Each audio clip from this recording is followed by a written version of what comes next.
Salam sehat Sobat Bris, Budi Rahayu Info Sehat. Jumpa lagi, kali ini bersama dengan saya Sinta. Dan di kesempatan yang berbahagia ini saya ditemani oleh Ibu Citra. Katanya boleh loh dipanggil Kak Citra ya, biar lebih akrab. Kak Citra ini siapa sih kira-kira gitu ya? Ya, beliau adalah psikolog ya di rumah sakit ini. Jadi kalau Sobat Budi Rahayu ada yang membutuhkan untuk berkonsultasi dengan psikolog, nanti bertemunya dengan beliau. Nah, di kesempatan kali ini kita akan bahas masalah psikosomatis. Nah, sebenarnya apa tuh psikosomatis? Bagaimana ciri-cirinya? Bagaimana nanti kita mencegahnya gitu ya, biar kita nggak mengalami gitu, dan bagaimana menolong, mungkin ada saudara kita, ada tetangga kita, teman dekat kita yang terkena ini. Nah, nanti kita akan bincang-bincang lebih lanjut dengan Ibu Citra. Oke, apa kabar Ibu? Baik sekali Mbak. Sehat-sehat? Sehat dan bahagia. Ya, dan bahagia pastinya ya. Iya, pasti harus. Kita akan membahas soal psikosomatis ya. Sebenarnya apa sih ini tuh psikosomatis? Itu sering dengar ya Bu, tapi kadang pengertiannya itu kan belum tentu benar. Sebenarnya apa sih, kita dengar langsung dari ahlinya. Moga silakan ya. Bu. Psikosomatis ini biasanya mungkin udah beberapa dengar ya, familiar ya untuk kata-kata psikosomatis ini. Tetapi ada beberapa juga yang banyak juga yang masih asing. Sebenarnya psikosomatis nih apa sih? Padahal itu banyak terjadi sama dirinya gitu ya. Banyak itu kita alami tetapi tanpa kita sadari gitu ya. Nah, sebenarnya psikosomatis ini adalah gangguan fisik yang dikarenakan oleh gangguan psikologis. Jadi ada gangguan emosi, ada gangguan pikiran yang tanpa mungkin kita sadari atau kita tahu, dan itu akan mengganggu fisik kita, dan lama-lama itu akan menjadi gangguan penyakit Mbak Sinta. Seperti itu yang dinamakan psikosomatis, seperti itu. Oke, begitu ya. Jadi awalnya tuh dari pikiran ya Ibu ya? Ya, pikiran. Kenapa emosi, bisa ya, gitu ya, gangguan emosi, gangguan pikiran itu bisa menjadi gangguan secara fisik ya? Merasa sakit di bagian tertentu gitu. Kenapa bisa seperti itu Ibu? Iya, karena kan sebenarnya itu kan fisik sama psikis itu nggak bisa terpisahkan ya Mbak Sinta. Jadi mind sama body kita tuh kan connected ya, jadi satu kesatuan. Jadi kalau ada sesuatu yang salah dengan psikis kita, itu akan mempengaruhi fisik. Begitu pula sebaliknya. Kalau fisik kita ada sesuatu, misalnya kita lagi sakit, flu misalnya ya, atau sakit yang ringan, kita juga kan nggak semangat gitu kan, itu kan juga psikisnya terganggu. Begitu pula kalau kita lagi cemas, lagi stres, lagi khawatir, paling banyak dialami tuh jadi sakit kepala gitu ya. Terus itu sering pusing langsung mahnya kambuh. Nah, padahal itu sebenarnya bukan dikarenakan sesuatu fisik. Jadi sakitnya tuh bukan karena luka atau bakteri ya, tetapi karena disebabkan oleh gangguan psikologis, gangguan psikis kita. Jadi mekanismenya itu kalau memang ada emosi negatif seperti itu, ada stres, ada tekanan, ada kecemasan, itu akan meningkatkan impuls saraf otak dari saraf dari otak ke organ tubuh kita gitu ya, dan ada peningkatan hormon adrenalin, dan itu mempengaruhi imunitas tubuh kita jadi drop ya, jadi mudah sakit. Jadi alur sistemnya tuh kayak gitu. Nah, karena kita drop, akhirnya penyakit gampang masuk. Nah, yang perlu diwaspadai ini kalau kita cemas yang secara berlebih, atau itu dirasakan secara terus-menerus, atau sedih secara terus-menerus, bisa kita mungkin mengalami depresi gitu ya. Nah, akhirnya timbullah gangguan fisik yang menyertai itu. Nah, itu kenapa bisa psikosomatis, karena sudah kita sakit fisik, ketemu dokter, udah cek semuanya gitu ya, diperiksa, ternyata semua baik, dari lab semua diperiksa baik gitu ya, atau dari USG misalnya kemarin baru ada kasus gitu ya, kena lambung sampai pingsan gitu. Seperti itu, saya ada pasien seperti itu. Akhirnya dirujuk ke saya karena semua pemeriksaan fisik baik. Ya, ternyata setelah konsul sama saya, ternyata dia mengalami depresi. Nah, seperti itu kurang lebih psikosomatis. Mekanismenya seperti itu Mbak Sinta. Hubungannya dengan penyakit fisik. Ya. Oke. Kalau gangguan psikosomatis ini ya Bu, biasanya terjadi di usia berapa Bu? Atau mungkin dari anak-anak apakah sudah bisa terkena gangguan ini? Gangguan psikosomatis ini tidak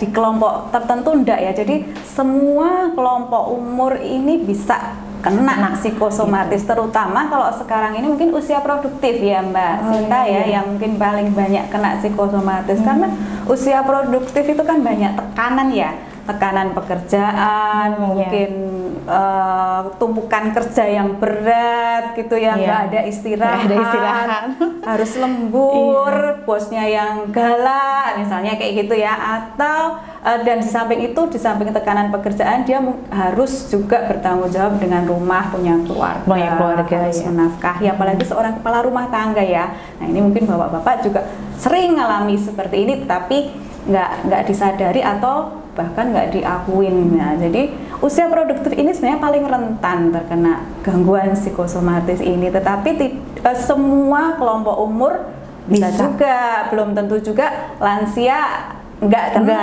Bisa juga lansia juga bisa lebih berat daripada yang usia-usia muda, atau anak-anak juga bisa, karena anak-anak kan juga yang sekarang ini banyak tekanan di sekolah ya, tekanan di sekolah, atau juga dia dari keluarga yang toksik, misalnya anak muda nih banyak nih sekarang nih, trennya tuh anak muda, anak-anak kuliah ini untuk konsul ke psikolog nih banyak, karena dia merasa punya keluarga yang toksik, terus punya pasangan yang toksik juga gitu ya, atau dia merasa hubungannya terganggu gitu loh dengan pasangannya, merasa nggak ya ada permasalahan pasangan sekarang lah gitu. Dan anak-anak juga gitu, anak-anak mungkin tekanan belajar yang berat dan kurikulum yang mungkin rumit gitu ya, yang banyak. Nah, gitu. Jadi bisa memang dialami oleh semua kelompok umur Mbak. Oke, jadi tidak menutup kemungkinan dari kecil sampai ke besar ya Bu ya, bisa mengalami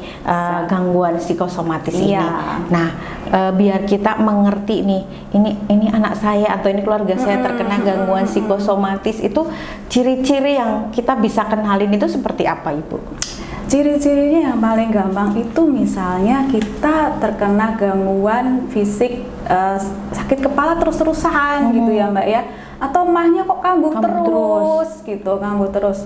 Nah, itu kita coba deh aware, ada apa sih, apakah saya ada tekanan, apakah saya mengalami suatu permasalahan yang menyebabkan ada kecemasan, ada stres. Nah, itu kadang kita tidak sadari. Nah, yang orang-orang alami itu kalau kita mengalami sakit fisik seperti itu, terus akhirnya hanya obat aja gitu, tapi kok nggak sembuh-sembuh. Nah, itu tandanya itu sudah dikasih obat, sudah pergi ke dokter, sudah periksa semuanya gitu ya, tapi kok nggak kunjung sembuh juga. Nah, ternyata itu ada permasalahan, ada tekanan, ada emosi negatif yang ditekan dalam dirinya. Nah, itu yang harusnya diselesaikan. Nah, gangguan psikosomatis itu seperti itu. Kalau memang dia sakitnya karena luka atau bakteri gitu ya, diobatin sembuh karena fisik itu berarti fisik sudah problem solved gitu ya Mbak ya. Tapi kok nggak sembuh-sembuh juga gitu. Atau ada orang tua yang ngalamin kok anaknya sudah diajak ke semua dokter spesialis misalnya ya, kok nggak membaik juga, ternyata dia ada tekanan dalam sekolah, tekanan dalam pekerjaan misalnya, atau bisa juga dari pasangan gitu ya, bisa juga seperti itu. Jadi nah, ada yang itu disadari dan tidak disadari, bahkan tidak diakui. Nah, itu yang agak berat itu. Saya nggak stres kok, saya baik-baik aja. Nah, itu yang agak susah di situ. Biasanya kan orang takut dengan stigma ya Bu ya. Takut kalau dicap stres, takut kalau dicap bahkan takut jadi depresi kayak gitu ya. Dan bisa juga sakitnya tuh bisa lebih berat ya, bisa juga hipertensi gitu kan, jantung, diabetes dan lain sebagainya, itu bisa karena dari permasalahan psikis Mbak. Begitu. Ini kalau yang dikeluhkan itu biasanya hanya organ-organ tertentu atau bisa semua organ, Dok? Bu, yang paling sering nih, yang paling sering menjadi keluhan ini ya, penderita psikosomatis itu organ mana, Bu? Yang biasanya yang paling sering, yang paling mudah itu yaitu mah itu tadi. Ya, mahnya langsung kumat, dia stres, cemas karena sesuatu mau ujian misalnya ya, atau menghadapi sesuatu hal yang berat, langsung dia asam lambungnya naik gitu ya, atau gitu ya sampai ke ulu hati, atau juga pusing, sakit kepala itu yang paling gampang. Nah, kalau gejala negatifnya, emosi negatifnya itu terus-menerus dirasakan, akan semakin lama semakin menumpuk dan akan menjadi gangguan fisik yang lebih berat, penyakit yang lebih berat seperti hipertensi tadi ya. Jantung, bahkan bisa juga gangguan hormon, Mbak. Kalau yang perempuan bisa mesnya nggak teratur, kacau ya, kacau gitu, ternyata galau ya kan. Nah kayak gitu. Jadi bisa kenanya ke semua organ tubuh. Itu kan karena masuknya ke aliran darah kan, menyerang imunitas ya, Mbak ya. Nah, imunitas kita yang drop, yang diserang organ tubuh yang mana ya bisa semua semua gitu ya. Ciri khasnya berarti hanya di bagian tertentu, tapi ketika dicari secara fisikly itu baik-baik aja begitu ya, Bu ya. Jadi itu tuh ya, atau nggak kunjung baik ya, nggak kunjung baik gitu, segala macam pengobatan udah dilakukan seperti itu ya. Untuk psikosomatis sendiri ini ada jenis-jenisnya nggak, Bu? Kalau jenisnya sih enggak ya, Mbak ya, enggak ada psikosomatis ABC sih, enggak. Gitu. Cuman jenis penyakitnya aja mungkin gitu. yang menyerang apa gitu ya, menyerang apa itu tergantung organ tubuh kita, yang lemah yang apa. Nah, mungkin kalau jenisnya tuh di kadar aja ya, Mbak ya. Kalau yang ringan itu kayak luka, kayak sakit fisik lah. Kalau luka sedikit ya mungkin bisa lah tinggal di betadin ya, kayak agak berat mungkin ya dikasih Hansaplast. Nah, kalau yang lukanya yang berat yang udah nggak bisa diobatin kan mesti dioperasi ya kayak gitu, sama kayak sakit fisik ya. Psikis pun seperti itu. Psikosomatisnya itu kadarnya dia masih kadar ringan yang hanya permasalahan sehari-hari, terus dia bikin pusing, sakit kepala, terus reda dengan sendirinya, atau yang itu sudah permasalahan yang berat yang bertumpuk bahkan bertahun-tahun dan itu menjadi berat. Nah, menjadi berat nih agak susah. Penyembuhannya juga perlu waktu yang lebih lama. Seperti kayak sakit fisik, kalau berat juga kan pemulihannya juga pasti lama. Tadi sempat disinggung ya, Bu, maksudnya ada yang sampai bisa gejala berat ya, sampai hipertensi sampai berat. Adakah dari gejala psikosomatis ini bisa membahayakan ke tubuh, menjadi efek yang tidak diinginkan, misalnya sampai dengan sakit yang parah, sampai depresi berat, atau mungkin bahkan bisa sampai meninggal gitu ya? Adakah yang bisa sampai seperti itu, Ibu? Ya bisa banget ya, Mbak ya. Kalau kita tidak sadari, tidak kita atasi, penyakit psikis itu menumpuk, emosi negatif itu menumpuk terus, stres, tekanan, khawatir, depresinya itu tidak teratasi, akan semakin menurunkan imun kita terus kan. Yang tadinya sakitnya ringan, mungkin hanya sakit kepala atau mungkin pusing sedikit gitu, akhirnya lama-lama akan menumpuk dan menyerang organ lain, itu bisa banget jadi sakit berat. Nah, makanya kita mesti tahu nih, kalau kita sudah mengalami seperti itu, kita harus cepat-cepat bisa ngatasin biar itu tidak menjadi sakit yang berat. Kalau itu memang dialami karena psikis kita atau faktor psikologis kita yang terganggu gitu, Mbak. Oke, nah bagaimana kita mencegah dan pengobatannya? Jadi ada urutan mencegah sama kalau sudah mencegahnya bobol kan berarti harus segera ada treatment ya, Bu. Nah itu langkah-langkahnya seperti apa itu, Bu? Iya, kalau kita perlu sadari dulu yang pertama ya, Mbak ya. Kalau kita mengalami sakit ini karena memang murni ada fisik kita yang terganggu, apa karena ada luka, bakteri atau apa, itu harus segera teratasi. Tetapi kalau itu kok kita tidak sembuh juga, kita sudah mengalami pengobatan bahkan pakai obat yang terbaik, dokter yang tercanggih gitu ya, sudah kemana-mana, Amerika gitu, nah sembuh juga. Nah ini mestinya kita harus segera sadar bahwa oh saya mengalami tekanan psikis nih yang harus disembuhkan, tidak bisa dengan obat. Ya, jadi kalau tergantung juga Mbak kadarnya. Kalau psikosomatis yang permasalahan sehari-hari yang mungkin itu ringan, ya mungkin kita bisa melakukan self healing ya. Healing kan sekarang lagi tren tuh. Lagi self healing gitu ya. Bisa healing dengan cara apa aja bisa. Bisa kalau dengan sekarang bisa dengan jalan-jalan gitu. Tapi itu juga sebenarnya bukan healing juga ya. Itu kan rekreasi. Healing itu kan penyembuhan. Jadi kita sadari dulu bahwa kita punya gangguan dan kita tahu triggernya nih, pencetusnya apa gitu. Nah, kita tahu pencetusnya dan kita lalu bisa melakukan hal-hal yang bisa meredakan itu. Misalnya kalau untuk self healing ini bisalah kita melakukan relaksasi gitu ya, melakukan relaksasi. Terus misalnya healing tuh nggak perlu harus jalan-jalan kok ya, nggak harus pergi mengeluarkan uang gitu ya. Kita di rumah aja, misalnya dengan menenangkan diri, mendengarkan musik, misalnya nonton film drakor, itu juga bisa menenangkan diri kita yang tadinya pusing gitu, agak reda lah, karena seneng kan ya, keluar hormon-hormon bahagia. Atau dengan olahraga gitu juga kan bagus untuk healing kita, self healing. Tetapi kalau untuk taraf psikosomatisnya sudah yang berat itu mungkin perlu ada penyembuhan ya, penyembuhan khusus dan ada waktu yang lama, dan itu perlu bantuan profesional ya, mungkin ke psikolog itu bisa. Jadi mesti kayak gitu, kita jadi mesti aware dulu bahwa kita mengalami itu dan saya harus segera mengatasi ini gitu. Untuk penyembuhan psikosomatis sendiri nih ya Bu, apakah perlu bantuan orang lain ya, support system istilahnya dari entah itu keluarga, teman, pacar, atau dia bisa recovery sendiri, maksudnya dia bisa mengolah sendiri, bisa sembuh sendiri, atau seperti apa itu? Kalau orang yang regulasi emosinya baik, bisa self healing dengan baik, dan itu psikosomatisnya nggak terlalu berat, mungkin bisa sembuh dengan diri kita sendiri gitu ya. Self healing itu tadi itu kan self healing itu kan melibatkan diri kita aja sendiri gitu ya. Tetapi kalau memang itu melibatkan orang lain dan itu pencetusnya memang di keluarga, jadi ya support system, dukungan keluarga itu sangat penting, atau dukungan orang-orang terdekat ini sangat penting untuk bisa membuat dia recovery, bisa dia lebih cepat sembuhnya, seperti itu Mbak. Jadi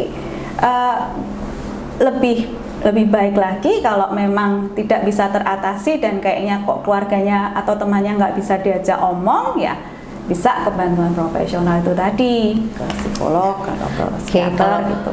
Oke, kalau mungkin sobat Bris nih ya Bu ya, dia menyadari nih, mulai aku kok kelihatannya seperti tadi ya yang diperbincangkan kita dari awal, kira-kira bisa ketemu Ibu Citra ini di mana sih? Pasti di Poliklinik Budi Rahayu ya. Ibu Citra praktek di hari apa Bu? Silahkan informasikan kepada sobat sehat Budi Rahayu supaya nggak salah jadwal nih ketemu dengan Bu Citra. Monggo Ibu. Iya, terima kasih Mbak Sinta. Saya sementara berpraktek di Budi Rahayu ini tiap hari Sabtu jam 10 ya. Tetapi itu juga dengan perjanjian. Jadi nggak mesti setiap hari Sabtu ada, tetapi biasanya saya ada di hari Sabtu di Poli Psikologi di Budi Rahayu, dimulai dari jam 10. Silahkan kalau mau ketemu untuk konseling atau konsultasi ya dengan saya untuk mengemukakan atau ikut membantu memecahkan apa yang dirasakan nggak enak gitu. Ya, jadi bisa berbincang-bincang lebih lama ya Bu Citra. Oke, sebagai penutup, kira-kira pesan-pesan Bu Citra ya kepada sobat sehat Budi Rahayu untuk bisa mencegah terjadinya psikosomatis. Iya, terima kasih Mbak Sinta. Jadi yang penting ini self awareness kita untuk kesehatan mental ya. Jadi kalau kesadaran kita sendiri dengan kesehatan mental kita sendiri, kalau kita merasa ada rasa-rasa nggak enak, emosi negatif yang ada atau permasalahan yang tidak terasasi, segeralah itu segera dituntaskan, diatasi, meregulasi emosi dengan self healing atau dengan bantuan profesional, agar itu tidak menjadi gangguan yang lebih berat, bahkan sampai mengganggu fisik kita. Gitu. Oke, terima kasih Bu Citra share-nya pada kesempatan ini. Kalau Sobat Budi Rahayu membutuhkan konsultasi yang lebih, jangan ragu, jangan takut ya. Segera kontak nomor marketing kami ya, yang langsung nanti akan bisa membuat appointment dengan Ibu Citra, bisa berbincang-bincang tentunya ya, sambil mencari, bukan hanya berbincang yang nggak guna tapi pasti ada solusi ya Bu ya, untuk yang apapun yang dirasakan oleh Sobat Sehat Budi Rahayu. Sampai jumpa di kesempatan berikutnya. Terima kasih sekali Bu Citra. Sama-sama. Jangan ragu-ragu ya, nanti kapan-kapan kita boleh berbincang-bincang lagi dengan topik yang berbeda. Kalau misalnya ada pertanyaan tentang poliklinik psikolog di Rumah Sakit Budi Rahayu, Sobat Budi sekalian bisa menghubungi nomor extension marketing kami. Sampai jumpa.